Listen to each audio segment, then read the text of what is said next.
তো নিট 2026-এর জন্য প্রস্তুতি নিচ্ছেন? চলুন পুরো ব্যাপারটা সহজে বুঝে নেওয়া যাক।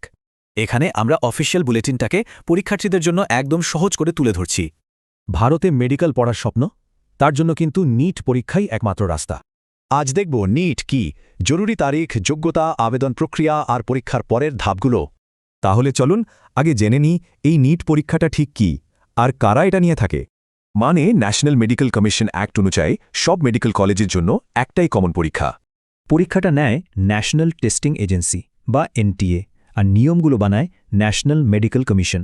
নিট পাশ করলে এমবিবিএস বা বিডিএস ছাড়াও আয়ুর্বেদ, হোমিওপ্যাথির মতো অনেক কোর্সের সুযোগ থাকে। এবার আসা যাক খুব জরুরি কিছু তথ্যে, মানে আবেদনের সময় আর ফিস কেমন লাগে। আবেদনের জন্য সময় পাওয়া যায় প্রায় 1 মাস, আর পরীক্ষাটা হয় মে মাসের প্রথম রবিবার। ফি কিন্তু সবার জন্য এক নয়, ক্যাটাগরি আর পরীক্ষা কেন্দ্রের ওপর এটা নির্ভর করে। আচ্ছা, এবার দেখে নেওয়া যাক কারা কারা এই পরীক্ষায় বসতে পারবে, মানে যোগ্যতা কি লাগবে।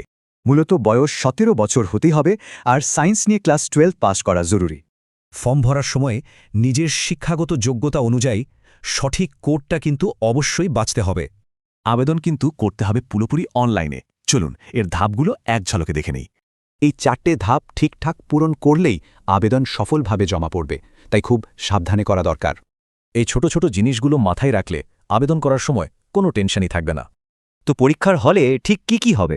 চলুন পরীক্ষার প্যাটার্নটা এবার দেখে নেওয়া যাক। ফিজিক্স, কেমিস্ট্রি আর বায়োলজি মিলিয়ে মোট 180টা প্রশ্ন, আর টোটাল মার্কস হল 720।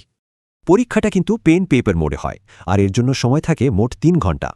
পরীক্ষা তো হয়ে গেল, কিন্তু তারপর আসল খেলা শুরু হয় রেজাল্ট আর কাউন্সেলিং নিয়ে। রেজাল্ট বের করার পরেই এনটিএর কাজ শেষ, বাকি ভর্তির দায়িত্ব থাকে কাউন্সেলিং বডিগুলোর। আসলে এই পুরো কঠিন প্রক্রিয়াটার একটাই লক্ষ্য, দেশের সেরা মেডিকেল ট্যালেন্টদের খুঁজে বের করা।